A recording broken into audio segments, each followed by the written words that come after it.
So I don't play tabletop RPGs that often, but when I do, things tend to go wrong. Now, I've played Pathfinder, but I've never played Dungeons and Dragons. But the one that I play all the time is something called Scrolls and Swords. It only uses what is called a D6, or, for those of you who are like me, a 6-sided die. The D6 is simple.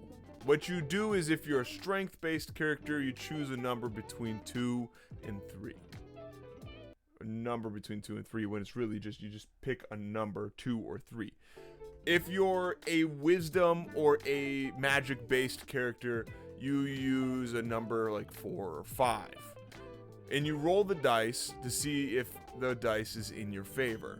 So if I'm a 5 and I want to cast a firebolt on a goblin, I would try to roll below a 5. If I was a barbarian and I wanted to put an axe to a unliving person's head, then I was a 2, I needed to roll above a 2. Now the thing with this is that if you happen to nail your number, you crit and you doubly succeed. It's a great game for you to just be able to pick up and go and do with what you please.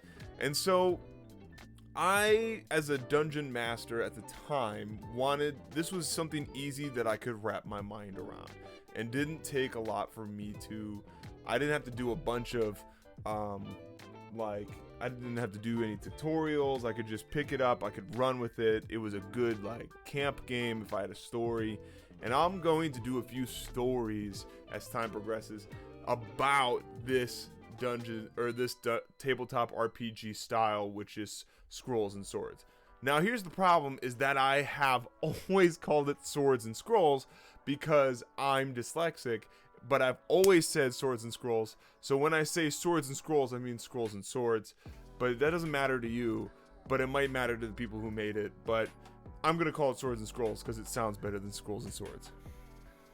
Honestly, I don't think anybody cares. But if you do care, then you can comment down below what your opinion is. I'm still going to call it what I am. But there was a time, so I had a group of people, and these students of mine, because I'm a youth pastor in a youth ministry, and this was easy just to pick up and play. And we played a game in a land that I had made up called Sanctuary. And they came to a fishing village and they had to deliver a package to somebody in the fishing village. They get to the inn and things went terribly wrong. As what I've learned, because my channel really has nothing to do with tabletop RPGs or D&D, but many of my supporters that come from Twitter and Instagram are from the tabletop RPG community, and these guys are incredible. So if you're watching this, thank you so much for enjoying, thank you for leaving a like, and thank you for loving me, because I just appreciate your love and your friendship, and it's been really fun getting to know a lot of you guys. Things went wrong, and this apparently happens in tabletop RPGs, where the players will tend to go and do something that the dungeon master wasn't prepared for. So I explained the scene. When I play these games, love lore. I love creating a scene, an environment, building a story. I mean, that's why I have story time. That's why you clicked here. You like the story times too. And so I build stories. I love writing stuff, creating environments, experiencing things. And so these students were playing this game, and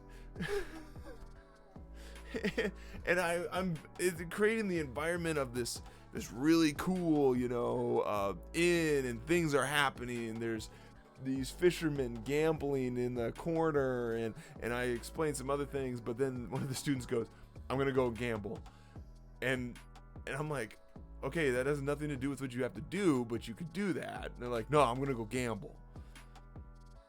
Okay, so he goes and he gambles. Now, if I remember correctly, he's a strength-based character. He's a halfling.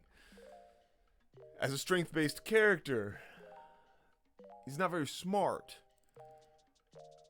And the dice is not in his favor.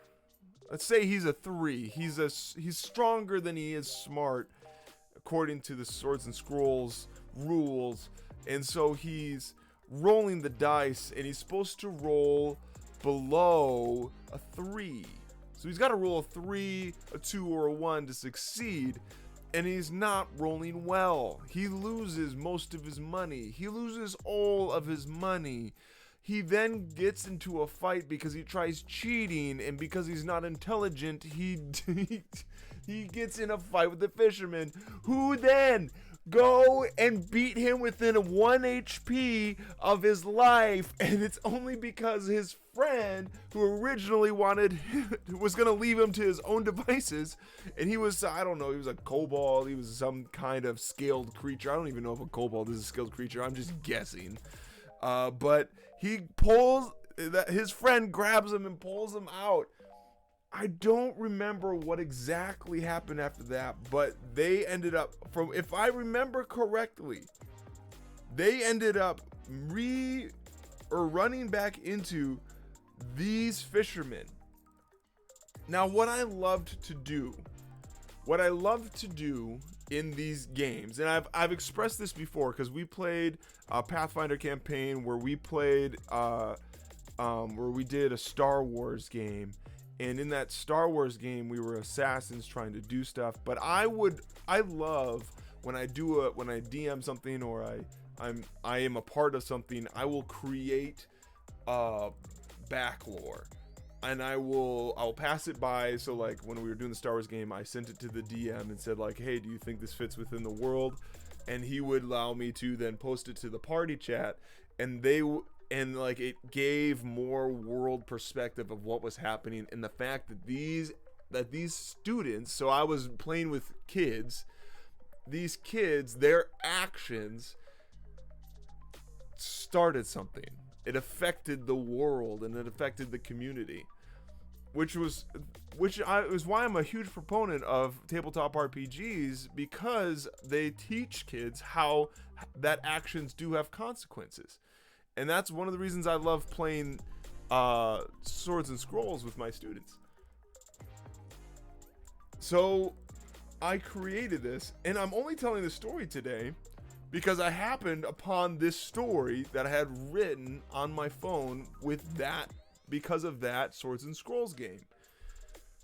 And so that's the story I'm going to write to you.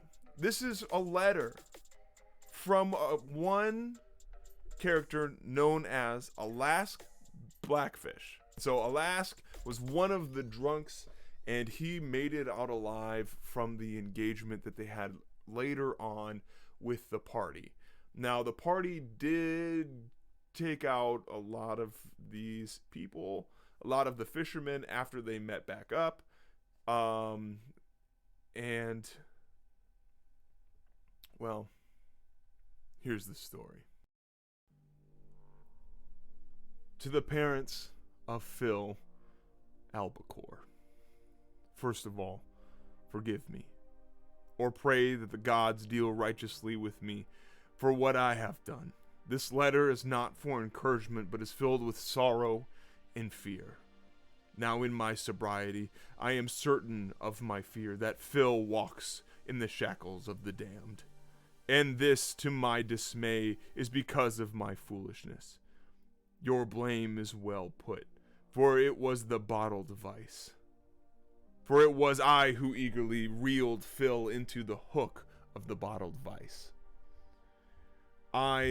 Not even I, but who else would have known such evils would flop upon our decks in our pleasant debauchery? Our luck was full, and we were kings. But by the end, we were stuck with dregs, caught in the net of our boozy tankards. It started with the flounders of a prideful halfling who joined our pleasant game of chance while we drank at the inn. Arrogant as he was, he thought he could steal the catch of coin and stuff it in his child pockets. The boy was taught a lesson that only drunk fishermen like us could teach. And we would have added shame upon shame if it weren't for that blessed scaled beast who drew him away from our lessons. We felt so powerful, so rich, so strong, but we were lured in. The hook already in our mouths. Our pride swallowing it deeper into our gills. Such fools we were. Such a fool I was. Our pride as strong as our drink, and our wisdom as sunken as our sobriety. They returned, of course, like when the storm first comes and the calm passes, the boatman thinking the worst has been bested. When the fools scoff and the wise are battering down the hatches for the second push from the storm.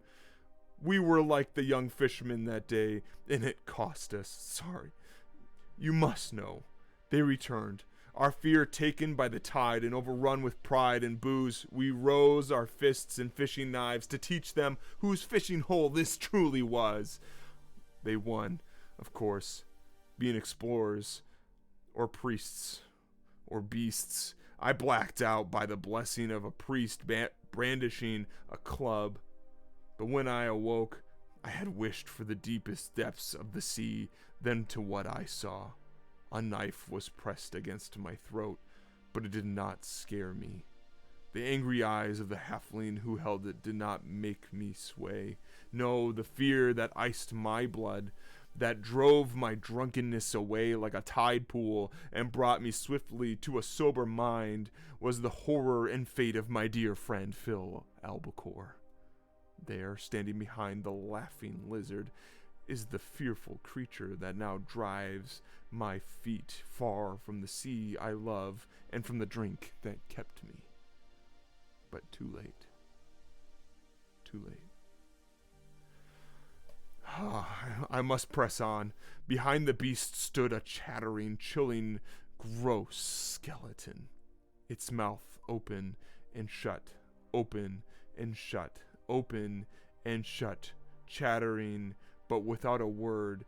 And as afraid as I was, it was the clothing of the creature that drove me out of the depths of my drunkenness. I knew that clothing. I knew that smell. It was my friend and longtime fishing companion. It was Phil, but no longer Phil as I had known him, but shackled to the caster that was this lizard man. I am ashamed. I cannot even tell you to your face, but my fear drives me away. I can barely write this as my hands tremble in fear and sobriety. For every time I try that shackling vice, Phil's no. The creature's teeth chatter in my ear. In fear. Alas, Blackfish.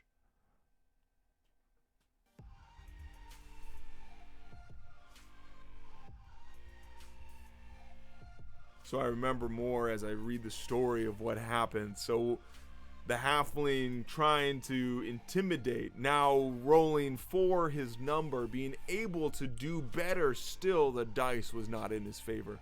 And he kept trying to intimidate because they came back. They were fully healed. They were ready to take the fisherman back on who had taught the halfling such a lesson. So they came back to fight, and the halfling was like gung-ho on taking these fishermen out, and they succeeded. Now Phil Albacore, the fisherman, did die in the engagement, but no, he was not the skeleton. The lizard man could just resurrect skeleton from the ground. He resurrected the skeleton from the ground, made the skeleton chatter his teeth constantly, and the skeleton looked around, put on the clothes of a man already dead. So the guy was just dead without his clothes, but the man who was still alive looked into the eyes of what he thought was his friend and is still to this day running for his life.